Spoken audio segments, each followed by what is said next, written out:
तो बच्चों, आज हम क्लास जो लेके आए हैं कैलेंडर की। कल हम कैलेंडर शुरू किया था हमने, तो उसमें कुछ कॉन्सेप्ट आपको बताए थे। शेष कॉन्सेप्ट जो है आज हम आपको डिफाइन कर देते हैं। उसके साथ साथ हम कुछ क्वेश्चन भी करवाएंगे आपको, जिससे कि आपको पता चले कि कैलेंडर के क्वेश्चन एग्जाम में, कंपटीशन के एग्जाम में किस तरीके के क्वेश्चन आते हैं। इसके साथ साथ कैलेंडर के बाद जो हम टॉपिक लेके आएंगे नेक्स्ट क्लास में, वो रहेगा घड़ी का, वॉच का टॉपिक रहेगा। अब मेरा रिक्वेस्ट है सभी बच्चों के माता पिता से कि अपने बच्चों पे किसी भी तरीके का दबाव ना बनाए। मोहल्ले के, पड़ोस के, गांव के बच्चों के साथ उनका कंपटीशन ना कराएं। कंपटीशन बहुत बड़े लेवल पे है आगे जॉब के लिए। बच्चों को हम पढ़ाते हैं माँ बाप किस लिए? जॉब के लिए। और जॉब के लिए, पढ़ाने के लिए आप छोटे से लेवल पे 5वीं 6ठी क्लास से उन पे प्रेशर बनाते हैं, उनके साथ के बच्चों के साथ उनकी तुलना करते हैं।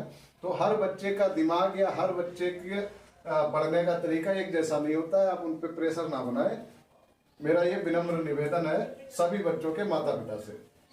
कैलेंडर में बात करें तो कैलेंडर में बात करते हैं हम।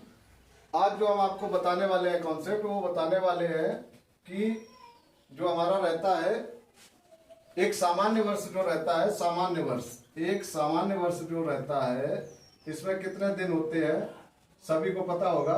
सामान्य वर्ष में कितने दिन होते हैं?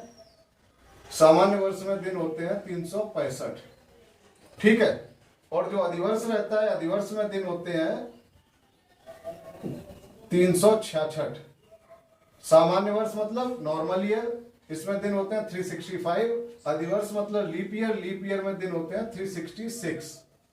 इस बात को ध्यान रखें, याद कर ले, जो करना है आप करें, लेकिन इस बात को भूले नहीं, गलत ना करें इस चीज को। अच्छा, अब हम बात करें कि जब हमें दिन, कैलेंडर में सवाल आते हैं कुछ इस टाइप के, जिनमें हमें हमसे पूछा जाता है कि दिन के बारे में जब बात करते हैं तो दिन, आज सोमवार है, कल कौन सा दिन होगा, इस टाइप से जो सवाल रहते हैं, उसमें अगर हम बात करें तो वो बात आती है कि एक सामान्य वर्ष में कितने विषम दिन होते हैं बच्चों।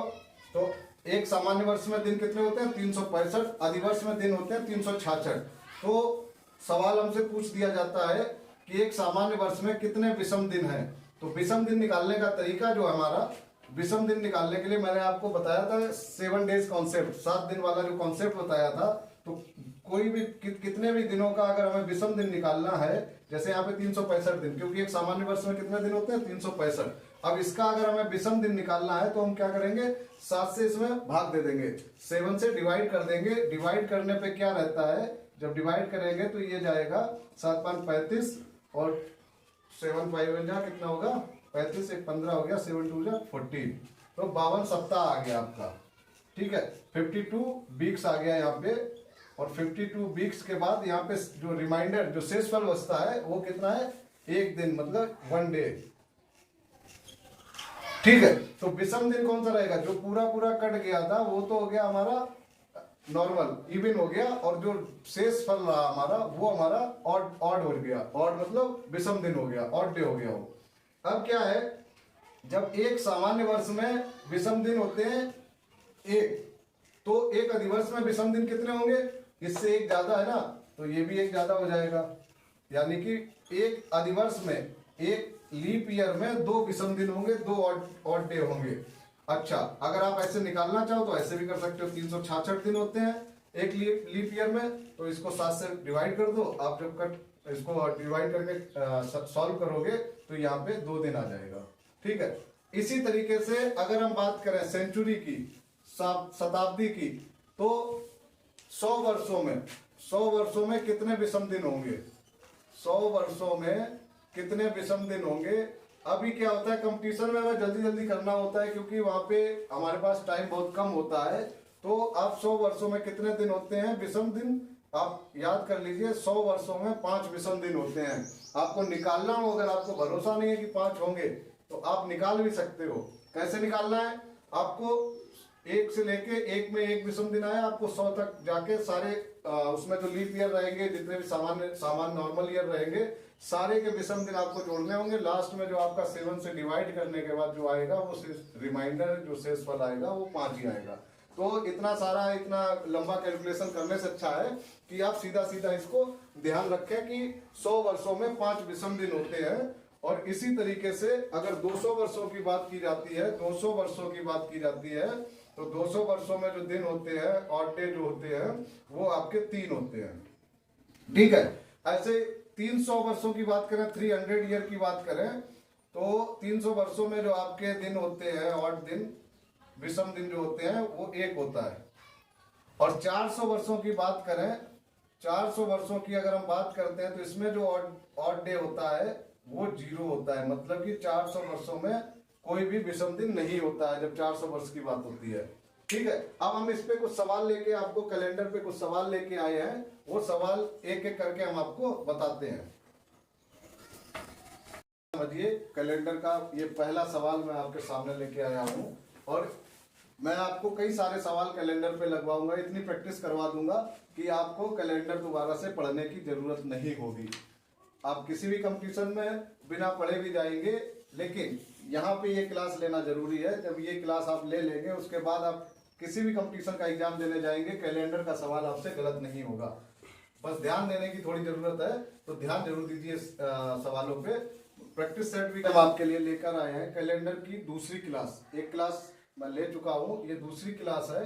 तो पिछली क्लास में मैंने आपको 7 डेज कॉन्सेप्ट बताया था और साथ साथ में अधिवर्ष और सामान्य वर्ष में क्या अंतर होता है, क्या डिफरेंस होता है वो बताया था। अब हम आपको बताते हैं कि एक सामान्य वर्ष में सबको पता होगा, जिनको नहीं पता है वो अभी जान लीजिए। एक सामान्य वर्ष में 365 दिन होते हैं। 365 दिन में अगर हम 7 से डिवाइड करते हैं तो 52 बार जाता है और एक दिन शेष बचता है। तो 52 बार जब वो डिवाइड जाता है तो 52 हमारा सप्ताह हो जाता है और जो शेष बचता है दिन, इसको हम बोलते हैं विषम दिन। जैसे कि मैंने यहाँ पे लिखा है 100 वर्ष में कितने विषम दिन होते हैं, तो जब इसमें मैं विषम दिन आपको यहाँ पे बता रहा हूँ तो उसका मतलब यही है कि 7 से जब हमने डिवाइड किया तो जो शेष फल बचेगा वो ये यहाँ पे आ रहा है, 5 आ रहा है, 3 आ रहा है, 1 आ रहा है, 0 आ रहा है। तो क्या है कि एक सामान्य वर्ष में 365 दिन होते हैं, मतलब 52 सप्ताह और 1 दिन होता है। एक अधिवर्ष में 366 दिन होते हैं, 52 सप्ताह और 2 दिन होते हैं। अधिवर्ष में और सामान्य वर्ष में अंतर हमने कल बताया था आपको कि अधिवर्ष में फरवरी का महीना जो होता है वो 29 दिन का होता है। लीप ईयर में फरवरी का महीना 29 डेज का होता है। और एक नॉर्मल ईयर यानी कि सामान्य वर्ष में 365 डेज होते हैं, 52 सप्ताह और 1 दिन।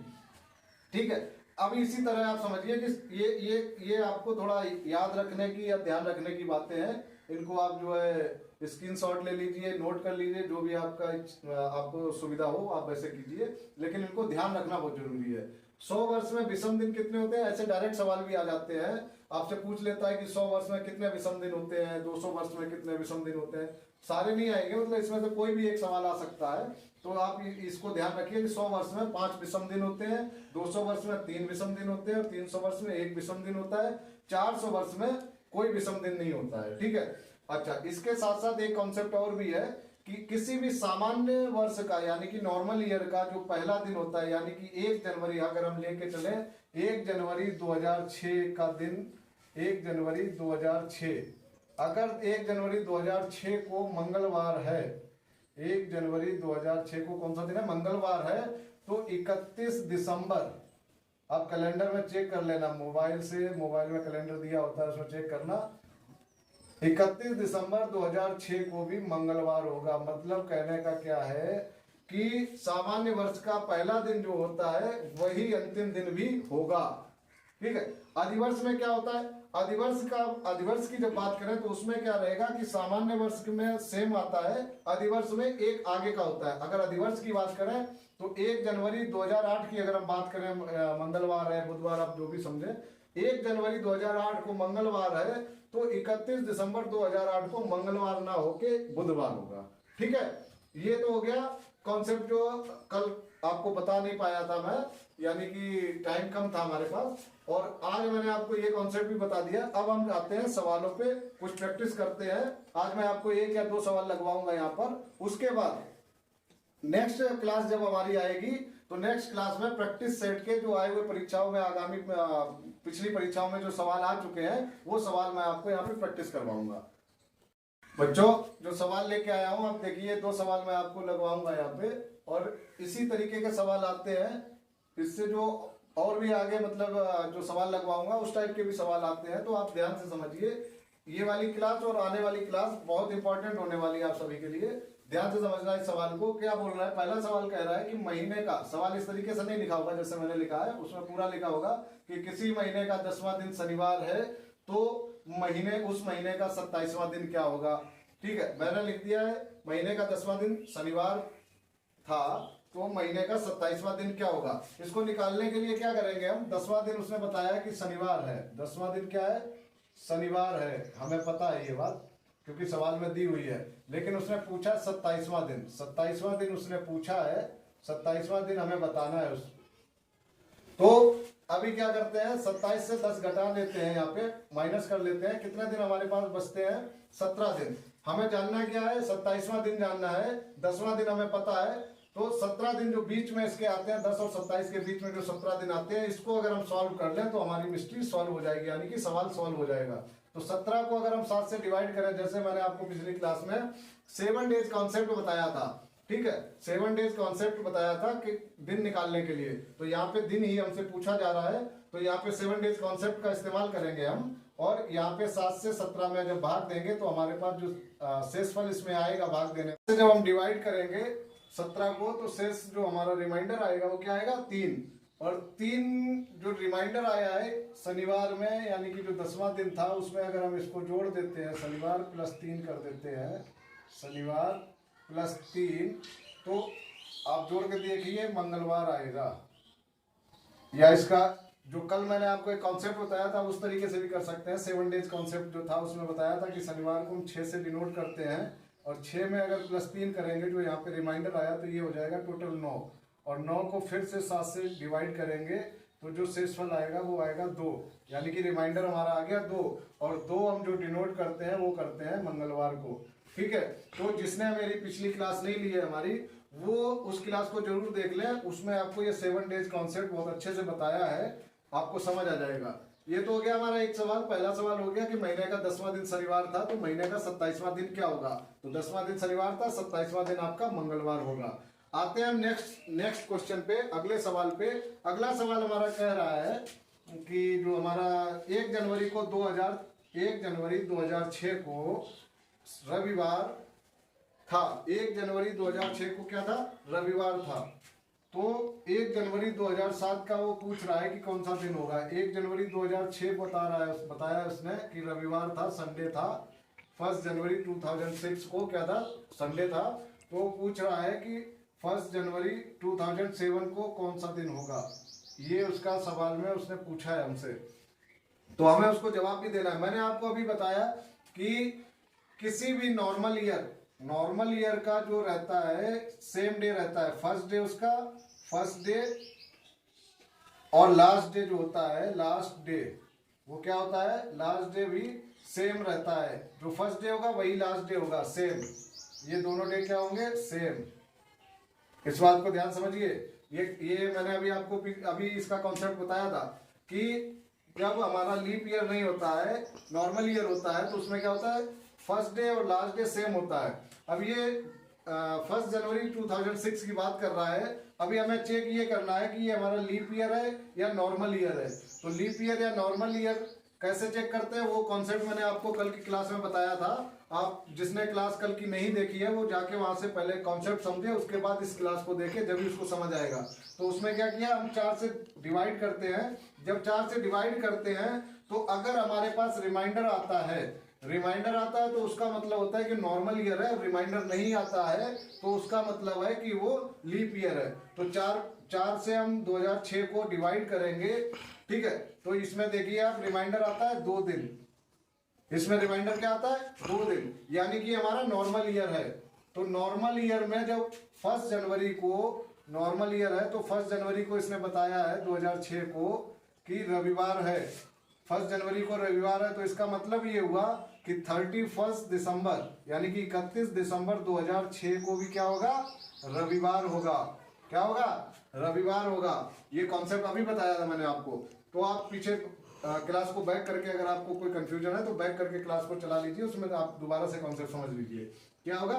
31 दिसंबर 2006 को भी रविवार होगा। अब हमसे पूछा क्या है? 1 जनवरी 2007, यानी कि 31 दिसंबर 2006 के अगले दिन कौन सा होगा? वो दिन होगा 1 जनवरी 2007 का दिन होगा वो, 1 जनवरी 2007। यानी कि अगर आज रविवार है तो कल का दिन क्या होगा? अगला दिन क्या होगा? वो होगा सोमवार। यानी कि 31, अगर हम मान के चलें कि आज की जो डेट है वो है 31 दिसंबर 2006, अगर आज की डेट 31 दिसंबर 2006 है तो कल 1 जनवरी 2007 होगी। अब जब 1 जनवरी 2007 होगी तो 1 जनवरी 2007 को कौन सा दिन आएगा? अगर 31 दिसंबर 2006 को रविवार है तो 1 जनवरी 2007 को दिन आएगा हमारा सोमवार। कौन सा दिन आएगा? सोमवार। तो बहुत आसान तरीके से मैं आपको इन सवालों को समझाऊंगा, बताऊंगा और यहाँ पे प्रैक्टिस भी कराऊंगा। बस आपको थोड़ा अटेंशन देने की जरूरत है। तो हमारे वीडियो को जो है ध्यान से देखिए, जो हम आपको यहाँ बता रहे हैं उसको ध्यान से समझिए, नोट कीजिए, जिससे कि आपको आगे भविष्य में दिक्कत ना आए। आप अपने नोट्स बनाइए साथ के साथ, जिससे कि आपको अगर कहीं पे कंफ्यूजन भी आता है तो आप तुरंत वहां से नोट्स देख के उसको दूर कर सकें। कल हम आपको इसी में, जो हमारा नेक्स्ट क्लास रहेगा कल, तो उसमें हम आपको इसी के प्रैक्टिस सेट, कैलेंडर के ही प्रैक्टिस सेट से कुछ सवाल करवाएंगे। तो कल की क्लास को, हमारी क्लास को जरूर ज्वाइन कीजिए। साथ ही साथ हमारी क्लास को लाइक, शेयर और सब्सक्राइब कीजिए, जिससे ज्यादा से ज्यादा लोग हमारे साथ जुड़े। और क्या होगा? उन लोगों का भी फायदा होगा, मैं झूठ नहीं बोलूंगा, हमारा भी फायदा होगा। ठीक है, धन्यवाद दोस्तों।